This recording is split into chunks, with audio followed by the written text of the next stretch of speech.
Every single thing in the Torah is supposed to teach us a lesson. That's the meaning of the word Torah. You know, like how do you say a teacher in Hebrew? Malamed. Or a morah. Oh, okay. So Torah, More as for a lady. moreh is for a man, but it's Yes. the same root. It's the same root as the word Torah, which is from the word hoira'ah, which means instruction. The Torah is not there to tell us stories. It's not there to report on history. The Torah is intended to give us instructions, which means that every single part of the Torah is an instruction, including whichever word or words we extract out of the beginning of a parasha and make that the name of the parasha. That's a lesson for us. Why did they choose that word to be the name of the parasha? In which case, if you have a look at this week's parasha, we call it Emor. It's a very generic word. Once upon a time, there were certain earlier scholars, when I'm saying like ancient scholars, they would refer to this parasha as a phrase, Emor el HaKohanim, which is how the parasha begins, that you should instruct the Kohanim, and it says specifically the children of Aaron, and then it goes into a whole series of laws that are specific to the Kohanim, impurity and participation in the temple service, etc. But we have a principle which says, Minag Yisrael Torahu, that when the community has adapted something, has adopted something as their minag, as their custom, that is an instruction in its own right. So we don't just blow off a custom. If the custom is for centuries that the name of this parasha, the way we refer to this parasha, is just simply as emor, which just means say, then that means there's an instruction in that word emor. It's as if the Torah is telling us there's a way to speak. Emor, say. And I'm telling you how to say or what to say. So, of course, that's going to raise a question for us. Well, what is the instruction? What's the Torah telling us about speaking? Now, the average person is probably going to say, you know what it's telling us is that you should speak words of Torah. That would make a lot of sense. In fact, at this time of the year, we're doing Pirkei Avos. And one of the things we learn about in Pirkei Avos is about speaking. And one of the things that we learn about speaking is that there's the famous saying of Shammai, who was one of the greatest scholars. He says, Emor, same word, Emor me'at, that you should say little, va'aseh harbe, and you should do a lot. So maybe there's a link over there, because the context over there, you would think he's just simply saying, don't speak too much and do more, which is a good lesson. Unfortunately, there are a lot of people who shoot their mouths off and make all kinds of undertakings and promises and explanations and whatever, but they don't actually necessarily do. So you'd think that that's what he's telling us. He's saying, don't just shoot off your mouth, but actually act on the things that you speak about. The truth of the matter is that there's a deeper message there as well, which we'll get to in a second. But before we get there, if the instruction of Emor is that you should speak words of Torah, in other words, rather don't talk all the other nonsense, and rather share words of Torah, we already have an instruction for that. We say it every single day, more than once a day. Veshinantam levanecha v'dibarta bam. That's telling us, v'dibarta bam, you should speak the words of Torah. So it's unusual for the Torah to say the same instruction in different ways more than once. Once you've given the instruction, you give the instruction. If there's ever an occasion where the Torah repeats information about a particular instruction, that's because there's new information that we don't already have. But if the instruction over here is say words of Torah, well, v'dibarta bam means say words of Torah. And if you're going to tell me that emor means the same thing, then that would just be a waste of energy, repeating yourself. So clearly this word emor must imply something else. Besides which, now we're going to come back to that statement, that Mishnah. Emor me'at. When it says that you should speak little, it's actually talking about words of Torah as well. The Rambam gives a whole insight into this. But essentially what he says is, even when a person is speaking about something which is meaningful, that doesn't necessarily mean that you have to just keep going and going and going. In fact, I had a very interesting experience when I was in New York at that Shabbaton. So they put us on a panel, a few different speakers put us on a panel, and they call it a crossfire session, which is basically that there's a whole series of questions, but you've got 60 seconds to answer each question. Only 60 seconds. So after it was over, somebody came over to me and they made a comment about they were very impressed that some of the people on the panel were able to keep to the 60 seconds. But the implication was that not everybody on the panel was able to keep to the 60 seconds. And often what happens, and maybe you have this experience as well, I hope not, but often what happens is you get people who get up in front of the shul to speak, and they feel that the objective is to speak as much as possible rather than to be concise and focused. And so there's a lot of fluff and a lot of repeating the same concepts in different words and in different ways. So the Rambam says that that's not how you're supposed to teach Torah. You're supposed to be precise and concise, which means emor ma'at, the instruction in the Mishnah over there that you should speak little, doesn't mean that you shouldn't speak a lot. Even though there's another Mishnah we also learned in the first chapter of Pirkei Avos, which is Loi matzasi leguf toiv mishtika, that I haven't found anything more beneficial to a person than silence, which implies that keeping your words budgeted is actually a good thing. And in the chapter of Pirkei Avos we just learned, it said siyag lechachma shtika, that the guarantee of wisdom is silence. So we get this idea that, generally speaking, a person shouldn't speak that much. But when Shammai says emor ma'at v'asei harba, that you should speak little and do a lot, the Rambam explains what that means is that your words should be concise, but they should be so well measured and so well planned that within a few amounts of words you can convey a lot of information. Because there are many people who say a lot of words to convey a small amount of information, but they want to sound intellectual, so they say it in all kinds of fancy ways, and the same thing in different expressions and different angles. Whereas wisdom and the way that we're supposed to teach Torah is that we're supposed to teach Torah where the words themselves are very concise, but the information is significant. Now, if you have a look, the Mishnah does that. The Mishnah tells us loads of information in very short sentences. Rashi does that in his commentary on the Torah, where his commentary is very concise, but it's incredibly insightful. And the Rambam does it in his Encyclopedia of Jewish Law, where he's able to condense this massive amount of information into, yes, it's 14 books, so it sounds like it's a lot, but when you read it, you see how he really condenses a huge amount of information into very precise language. So if that's the case, then when the Torah over here gives us this overarching instruction at the beginning of this parasha, emor, share, speak, say, it's obviously not just telling us share words of Torah, because we've already been told that. And we already have a principle which says that you should speak in a way that you're not just speaking and speaking for the sake of speaking. So what could the instruction be of emor that you should speak? Now, generally speaking, excuse the pun, whenever you want to understand what's going on in the Torah, in what we call the Torah Shebichsav, the written Torah, what we call the scriptures, if you really want to understand what's going on in the scriptures, what you need is the Torah Shebal Peh. You need to consult the oral Torah, because the oral Torah will take these concepts and expand them and expound on them. So we're going to look at a midrash on this week's parasha. The midrash is what is called the Toras Kohanim, which is specifically a midrash on the book of Vayikra.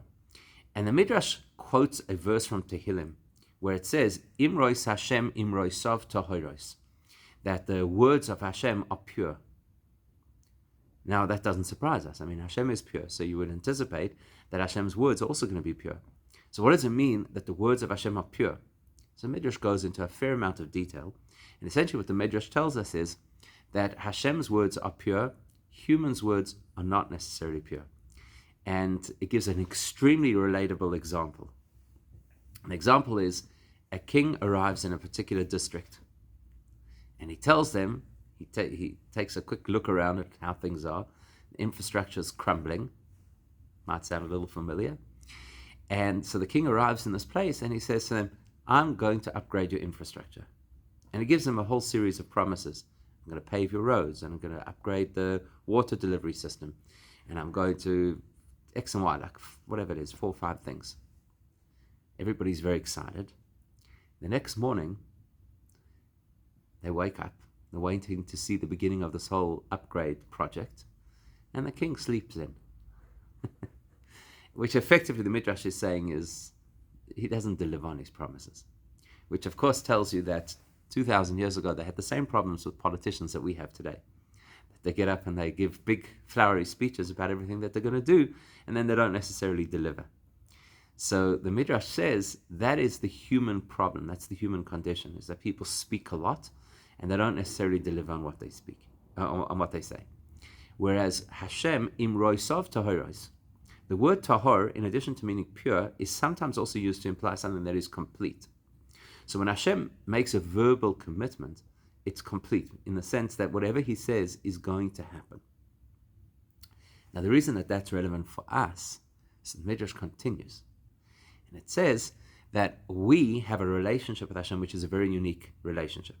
The reason why whatever Hashem says is going to actually happen is because Hashem is what we call Elokim Chaim. Hashem is alive. In other words, we always think of alive in the context of living, breathing, your heart is beating, and the opposite of being alive is, God forbid, being dead. That's how we think of it. But there's another perception of what alive is, and that is when somebody's alive, that means that everything about them is alive. So the guy who makes all the promises and then doesn't deliver on his promises, that means there's a part of him that never came to life. The promise that he made never came to live. So there's a part of him that's dead. When we say Elokim Chaim, that Hashem is truly alive, the implication is anything associated with Hashem lives. So if Hashem says something's going to happen, it's going to happen. It's going to live. We also know that the Torah tells us, Ve'atem hadveikim b'Hashem Elokeichem, Chaim kulchem hayon. That you, referring to the Jewish people, because you cleave to Hashem, because we do all of these things, the mitzvahs that we do, etc., that bond us to Hashem, therefore, we're also considered to be alive. In other words, when the Torah tells us, Imros Hashem Imros of Torah, that Hashem's words are pure, meaning reliable, the implication is that if we create a connection between ourselves and Hashem, our words become reliable as well. And that's really useful information, right? That's important information for us to know, because what that implies is that a person who has a connection to Hashem in the same way as Hashem's words are reliable, whatever he promises, he's going to fulfill. So when a person has a relationship with Hashem, whatever they say is going to come to fruition. Let's look at it from a different angle. When Hashem says, let there be light, then there's light. When Hashem says, let there be an earth, then there's an earth. When Hashem says that he's going to deliver the Jewish people from Egyptian exile, then there's going to be an exodus. Whatever Hashem says makes the reality. So the implication of it has Vatem Azveikim, that if we're connected to Hashem, the implication is that when a person has a deep, meaningful relationship with Hashem, not only will they keep their word, not only are they now a trustworthy person, it's actually deeper than that. It means that the words that they say will create realities in the same way as what Hashem says creates realities. And that's a highly important concept for us to consider, that what we say creates realities.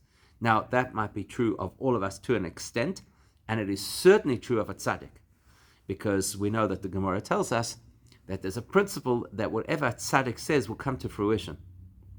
Or as we use the expression, we say, tzaddik goizer, v'HaKadosh Baruch Hu mekayim, that a tzaddik makes a statement. Goizer means actually a decree.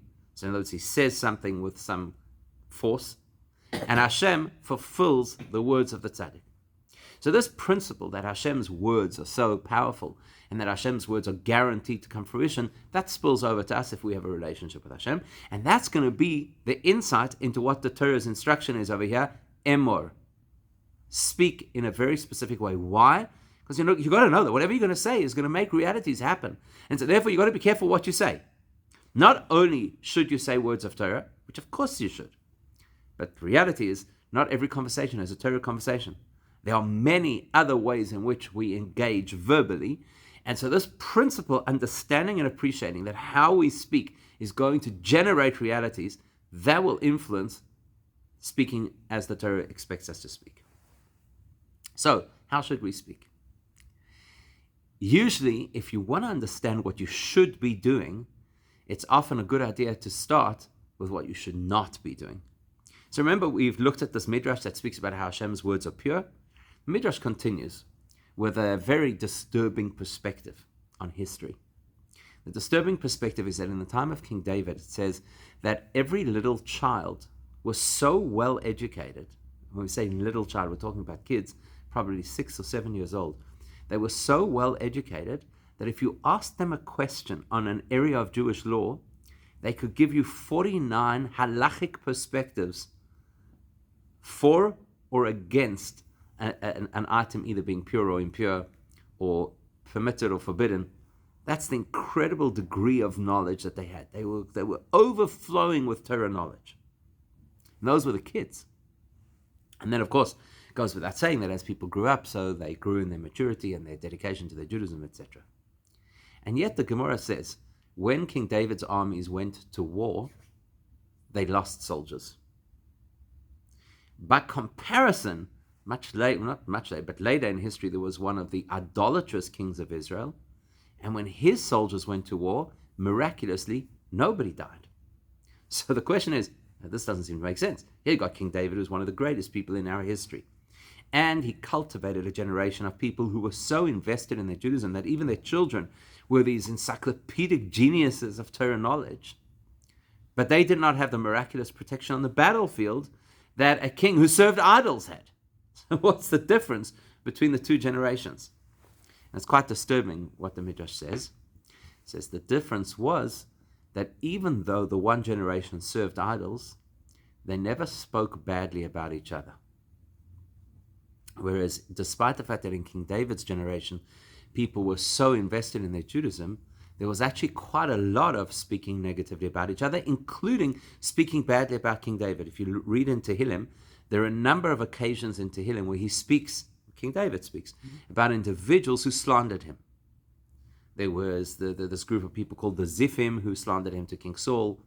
There was Doeg and Achisofel, who were leaders of the generation. They were tremendous Torah scholars, and yet they spoke negatively about King David.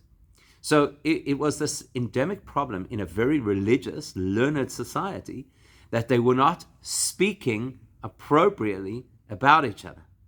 And look at the devastation that brought, that people actually died as a result. That's not such a surprise to us because we know that Lashon Hara, which is a very big subject in Judaism, very often you hear people speaking about how serious it is and how you should avoid speaking Lashon Hara and the impact of Lashon Hara. So one of the things that the Gemara tells us is that Lashon Hara equates to the three cardinal sins: idolatry, adultery, and murder. That's how serious it is. So that's when a person speaks in an unhealthy way.